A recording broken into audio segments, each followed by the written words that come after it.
صلی اللہ علی محمد صلی اللہ علیہ وسلم۔ السلام علیکم ورحمۃ اللہ وبرکاتہ۔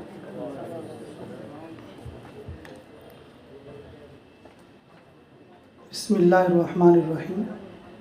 تفصیلی گفتگو انشاءاللہ ہمارے عمائدین شہر اور ہمارے قاضی صاحب اور دیگر ہمارے بڑے حضرات فرمائیں گے۔ بس تبرکاً خدمت خلق کے عنوان سے اللہ رب العزت نے مسلمانوں کی یہ اجتماعیت جمع کی ہے، اللہ اس کو تادیر باقی رکھے اور مسلمانوں کے لیے، انسانیت کے لیے نفع بخش ہونے کی توفیق عطا فرمائے۔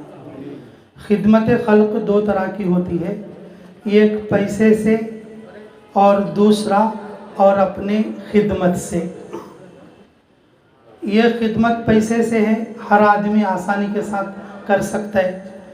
جیب سے 10 روپے نکالنا یا 100 روپے نکالنا یا 1000 روپے نکالنا، دے دینا، نیکی مل جائے گی۔ اسے خرچ کرنے والا امانت داری سے کر رہا ہے یا خیانت کے ساتھ کر رہا ہے، وہ اللہ کو حساب دے لے گا، لیکن دینے والے کو اجر مل جائے گا۔ دوسری خدمت ہے جسمانی طور پر اپنے آپ کو لگانا اور طبیعت کے اندر خدمت کا جذبہ رکھنا اور اپنی طبیعت میں امانت داری رکھنا۔ یہ خدمت خلق کرنے والوں کا یہ شیوا ہونا چاہیے کہ اس کی امید وہ اللہ تعالیٰ سے رکھے۔ رسول اکرم صلی اللہ علیہ وسلم جب کبھی راستہ چلتے، راستے میں دیکھتے کہ کیا ہو رہا ہے، راستے میں اگر کوئی کانٹا پڑا ہوا ہے تو وہ ہٹا دیتے۔ یہ خدمت خلق ہے۔ وہ خود تو کانٹا دیکھ رہے تھے، اگر وہ نہیں بھی ہٹائیں گے تو ان کو تو نہیں چبھے گا کیونکہ وہ دیکھ چکے ہیں۔ وہ کانٹا ہٹانا اس لیے ہے کسی نہیں دیکھے جیسا چلنے والے کے پیر میں نہ چبھ جائے۔ یہ خدمت خلق ہے جو ہمارے نبی نے خود نے کیا اور پوری امت کو رہبری فرمائی۔ رسول اللہ صلی اللہ علیہ وسلم کبھی راستہ چلتے، اگر کوئی بوڑھا آدمی سر پر بوجھ لیے جا رہا ہے، کہ ایک بڑھیا کا واقعہ مشہور ہے اور سب لوگ سنے ہوئے رہتے کہ مکے سے بھاگ رہی ہے، فرار اختیار کر رہی ہے، تو اس کے سر پر بوجھ ہے۔ میں نے کہا کہاں جا رہی ہو؟ میں نے کہا فلاں جگہ۔ میں نے کہا کیوں؟ کہ اس طرح سے جا رہی ہوں۔ تو تمہارے پاس بوجھ ہے، چلو میں اٹھا کے لے چلتا ہوں۔ تو کافی دور چلنے کے بعد جب منزل ختم ہوئی تو بولی بیٹا تیرا نام کیا ہے؟ بولے کہ جس محمد سے تو بھاگ رہی ہے وہی میرا نام ہے، میں محمد ہوں۔ کہ بیٹا تو تیرا کلمہ پڑھا دے، اگر ایسے اخلاق تیرے ہیں تو میں آج سے مسلمان ہوں۔ یہ خدمت خلق ایسی چیز ہے، چاہے وہ مسلمان ہو چاہے وہ غیر ہو، لوگ اس سے متاثر ہوتے ہیں، لوگ اس سے متاثر ہوتے ہیں، یہاں تک کہ بسوں ٹرینوں کے اندر بھی لوگ متاثر ہوتے ہیں۔ ایک مشہور واقعہ شیخ الہند علیہ رحمہ کا، دیوبند سے دہلی کے لیے سفر فرما رہے تھے، تو راستے میں ایک صاحب غیروں میں سے وہ استنجا کرنے کے لیے اٹھ کے کہ ٹرین کے اندر استنجے کے پاس گئے اور جا کے چہرہ بگاڑ کر واپس آ گئے۔ واپس آنے کے بعد بیٹھ گئے تو حضرت بیٹھے تھے آمنے سامنے، محسوس کیا کہ کچھ معاملہ ہوا ہے۔ جا کر دیکھے تو وہاں پر لیٹرین کے اندر بالکل پاخانہ بھرا ہوا تھا، کوئی بھی نفاست والا آدمی اندر نہیں گھس سکتا۔ حضرت ناک کو کپڑا باندھ کر اندر گھس کے اور جو ہے پانی کے ذریعے سے اس کو صاف کر کے آ کے سامنے بیٹھ کر بولے کہ بھائی آپ جانا چاہتے تھے، ضرورت سے فارغ ہونے اب جاؤ۔ جب وہ جا کر واپس آیا اتنا خوش ہوا، اتنا خوش ہوا، ملا جی آپ نے میرے لیے صاف کیے، آپ نے میرے لیے صاف کیے؟ میں نے کہا جی۔ میں نے کہا کیوں؟ آپ تو مجھے جانتے بھی نہیں۔ میں نے کہا بھی کیوں نہیں جانتا، آپ میرے پڑوسی ہیں، ساتھ میں سفر کر رہے ہیں، آپ انسان ہیں، آدم علیہ السلام کی اولاد میں سے ہیں، اگر اللہ آپ کو ایمان دے دے تو جنت میں بھی جائیں گے۔ اس چھوٹے سے عمل سے اللہ رب العزت نے اور اس غیر ایمان والے کو ایمان سے سرفراز فرمایا۔ خدمت خلق جو ہوتا ہے آدمی کی طبیعت میں ہو اور فطرت میں ہو، وہ صرف مال کے ذریعے سے نہیں بلکہ جسمانی اعتبار سے بھی انسانیت کو نفع پہنچانے کی کوشش کرے۔ اور یہ چیز جو ہے حضور صلی اللہ علیہ وسلم کی زندگی کے ساتھ ساتھ قرآن سے بھی یہ چیز ہمیں ملتی ہے۔ موسیٰ علیہ السلام جب فرعون کے دربار سے بھاگے، جب یہ قبطی نے یہ بنو اسرائیل کو کہ لڑائی کے اندر جھاپٹا مارا، تھپڑ مار دیا، تو موسیٰ علیہ السلام نے موسیٰ علیہ السلام کے پاس وہ بنو اسرائیل آ کے بولا کہ موسیٰ دیکھو اس نے میرے اوپر ظلم کیا کہ اس نے مجھے تھپڑ مارا۔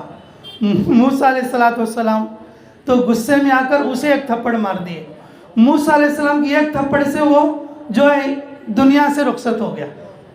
ایک نبی کے پاس جنت کے 40 پہلوانوں کی قوت ہوتی ہے، ان کا ایک مار لگنا تھا، وہ قبطی نیچے گر کے مر گیا۔ بات پہنچی فرعون کے پاس کہ بھئی قبطی کو موسیٰ نے مار دیا، تو اب فرعون غصہ ہو گیا، بولے کہ اسے بلاؤ، اسے سزا دیں گے۔ موسیٰ علیہ السلام مصر چھوڑ کے بھاگ گئے۔ اگر فرعون کے پاس جائیں گے وہ جیل خانے میں ڈالے گا، اور پہلے ہی جو ہے وہ مجھ سے ناراض چل رہا ہے، تو یہ سوچ کر جو ہے وطن چھوڑ کر بھاگ گئے۔ دیکھو نبیوں کے پاس خدمت خلق ہوتا ہے۔ جا کے ایک جگہ کنارے پر بیٹھے تھے اور جہاں پر کنواں بھی تھا، اور اس سے پہلے کچھ لوگ بیٹھے ہوئے تھے اور کچھ عورتیں لڑکیاں بھی تھیں، اور وہ کنویں کے اوپر ایک بہت بڑا پتھر تھا، اور وہ کنویں کا پانی اندر کو تھا، اور پتھر ہٹانے کے لیے بھی آدمی کی ضرورت اور پانی نکال کر دینے کے لیے بھی جو ہے آدمی کی ضرورت۔ تو کون ہو وہ لڑکیاں؟ وہ پانی پتھر تو نکالنے کے لیے اگر نکل گیا تو پانی کون سین کر باہر نکالے گا؟ موسیٰ علیہ السلام نبی ہیں، گھر سے بھاگے ہوئے ہیں، ان کا خود کوئی سہارا نہیں ہے، لیکن خدمت خلق ان کی طبیعت میں ہے۔ ان لڑکیوں کو اور میں پانی سین کر ان کے جانوروں کو پانی پلانا اور ان کے لیے پانی کے مشکی سے بھرنا۔ ایک وقت کا نبی ہو کر دیکھو کس طرح سے خدمت، چھوٹے چھوٹے کام، کس طرح سے خدمت اور چھوٹے چھوٹے کام۔ یہ اسلامی طریقہ ہے، یہ اسلامی رواج ہے۔ خدمت کرتے وقت میں یہ نہیں دیکھنا کہ یہ مسلمان ہے کہ غیر ہے، ہمیں تو موقع ہونا چاہیے کام کرنے کا۔ تو موسیٰ علیہ السلام نے اور ان کے اس کنویں سے پتھر بھی ہٹایا اور جب پانی بھی سین کر نکالا، اور جب ان لوگوں ان کے جانوروں نے پی لیے اور ان کے جو مشکی سے بھر گئے، تو اس وقت میں جب ان کو پہنچنا تھا تو ان لڑکیوں نے کہا تم ہمارے ابا کے پاس چلو، تم اچھے نوجوان لگتے ہو اور تم وطن سے بھاگے ہوئے بھی لگتے ہو، تم چلو ہمارے ساتھ۔ نوجوان تھے موسیٰ علیہ السلام جی، اور پردے کا خیال، اپنے آپ کو گناہ سے بچانے کا خیال۔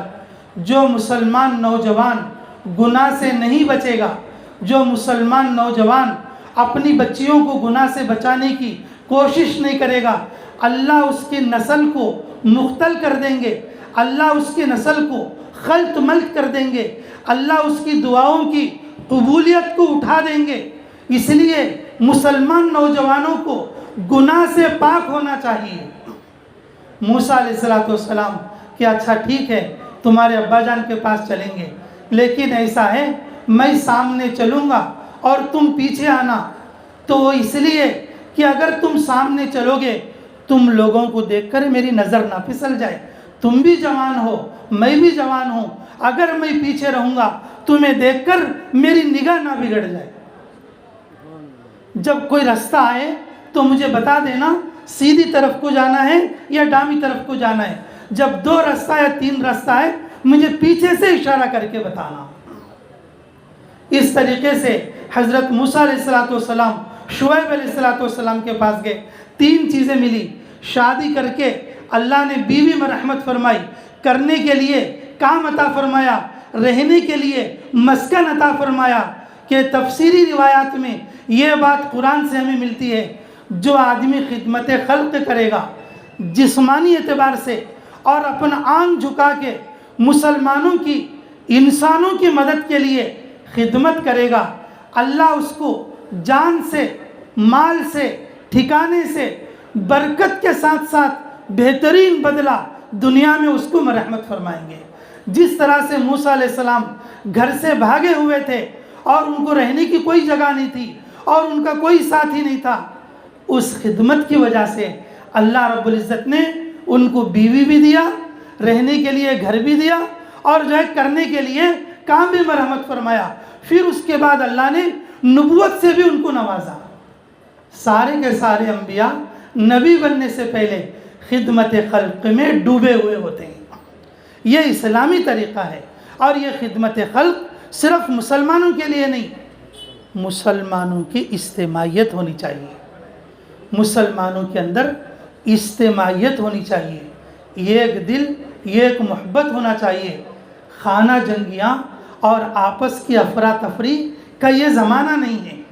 اس وقت میں ہم سب کو ایک پلیٹ فارم پہ متحد ہو کر رہنا ہے۔ یہ مسلمانوں کو آپس میں کرنے والا کام ہے، لیکن خدمت خلق ساری انسانیت کے لیے کرنا ہے۔ اور مجھے امید ہے کہ جیسے پچھلے جلسے میں بھی، اور جو ہے میں بھی اس کے اندر آیا تھا، اور پچھلے جلسے میں بھی 2-4 باتیں ہوئی تھی، اور اس سال کی کارگزاری اور جیسے بتایا جا رہا ہے 1 سال کے اندر اچھے طریقے سے انہوں نے کام کیا ہے ماشاءاللہ۔ میں دعا دیتا ہوں اور دعا بھی کرتا ہوں کہ یہ ہمارے بیتم چلے کے لیے روز روشن کی طرح یہ کمیٹی ابھرے، مسلمانوں کے ساتھ ساتھ انسانیت کے لیے خیر کا ذریعہ بنے، اور سارے مسلمانوں کو ایک پلیٹ فارم پر متحد ہو کر جمع کرنے کا یہ ذریعہ بنے۔ اور خصوصاً اس میں اور سارے کے سارے نوجوانوں کو اس میں جو ہے جمنا چاہیے، اور اس میں جمنے والا ہر نوجوان امانت داری کے ساتھ اپنی ذمہ داری کو سمجھتے ہوئے محبت اور اخلاص کے ساتھ محنت کرنا چاہیے۔ کریں گے سب انشاءاللہ۔ اور رہنمائی کرنے والے اور جتنے بھی ہمارے شہر کے بڑے نمائندے ہیں، اور کہ میں ان کا بھی شکر گزار ہوں کہ ماشاءاللہ کہ انہوں نے مجھے موقع بھی دیا، اور وہ اس طرح کی کمیٹی کو سرپرستی کر کے چلا رہے ہیں کہ کافی عرصے کے بعد، کیونکہ بیتم چلے میں آ کر مجھے بھی کافی زمانہ ہو گیا، اس طرح کی کمیٹی اور اب جا کے ترتیب پائی ہے، اور مجھے بھی خوشی ہے، اور اس کو لے کر چلنے والوں کے لیے اور جو میں اور خوشخبری اور مبارکباد دیتا ہوں، تاکہ اس کے اندر اور مضبوطی اور امانت داری کو لائیں۔ جزاکم اللہ خیرہ و احسن الجزا۔